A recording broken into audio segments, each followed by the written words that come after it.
Group 1 నియామకాలపై తాము జోక్యం చేసుకోమని స్పష్టం చేసింది సుప్రీంకోర్టు. ఏదున్నా హైకోర్టులోనే తేల్చుకోవాలని పిటిషనర్లకు సూచించింది. ఈలోగా చేపట్టిన నియామకాలన్నీ రిట్ అపీల్స్ పై ఇచ్చే ఫలితానికి లోబడి ఉంటాయని, హైకోర్టు ఇచ్చిన మధ్యంతర ఉత్తర్వులను పాటించాలని సుప్రీంకోర్టు సూచించింది. వాదనల తర్వాతే స్టే ఇచ్చేందుకు ధర్మాసనం నిరాకరించింది.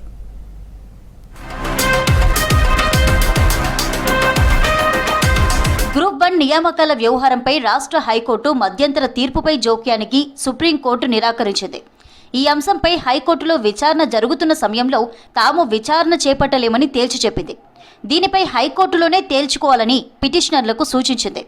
గ్రూప్ 1 పరీక్షల నిర్వహణలో టీజీపీఎస్సీ పారదర్శకంగా వ్యవహరించలేదని, సమగ్రతను పాటించలేదని, మూల్యాంకనంలో తప్పులు జరిగాయని పలువురు అభ్యర్థులు తొలుత రాష్ట్ర హైకోర్టును ఆశ్రయించారు. ఈ పిటిషన్లపై విచారణ జరిపిన సింగిల్ జడ్జి బెంచ్ గత నెల 9న పిటిషనర్లకు సానుకూలంగా తీర్పు వెలువరించింది.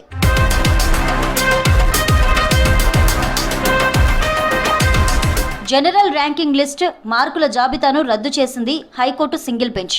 పేపర్లను తిరిగి మూల్యాంకనం చేయాలని, లేదంటే మెయిన్స్ రద్దు చేయాల్సి వస్తుందని చెప్పింది. మాన్యువల్గా రీవాల్యుయేషన్ చేసిన ఫలితాలతో పోస్టులు భర్తీ చేయాలని స్పష్టం చేసింది.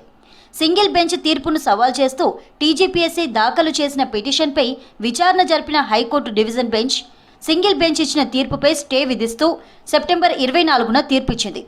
తదుపరి విచారణను ఈ నెల 15కు వాయిదా వేసింది. తుది తీర్పుకు లోబడే నియామకాలు ఉంటాయని ఉత్తర్వుల్లో స్పష్టం చేసింది division bench. High court division bench తీర్పును సవాల్ చేస్తూ పలువురు అభ్యర్థులు గత నెల 25, 26వ తేదీల్లో సుప్రీంకోర్టులో స్పెషల్ లీవ్ పిటిషన్లు దాఖలు చేశారు. ఈ పిటిషన్లపై జస్టిస్ సూర్యకాంత్, జస్టిస్ జోయా మాల్యా బాగ్జీతో కూడిన ద్విసభ్య ధర్మాసనం విచారించింది. తొలుత పిటిషనర్ల తరపు లాయర్లు వాదనలు వినిపిస్తూ ఎంపికైన వారికి నియామక పత్రాలు అందించడంపై స్టే ఇవ్వాలని కోరారు. ప్రధాన పిటిషన్లపై ఈ నెల 15న మరోసారి హైకోర్టు డివిజన్ బెంచ్ విచారణ జరపనుందని కోర్టు దృష్టికి తీసుకువెళ్లారు ప్రభుత్వ తరపు లాయర్లు. ఇరువైపుల వాదనలు విన్న న్యాయస్థానం ఈ పరిస్థితుల్లో జోక్యం చేసుకోలేమని తెలిపింది. నియామకాలపై స్టే ఇచ్చేందుకు నిరాకరించింది.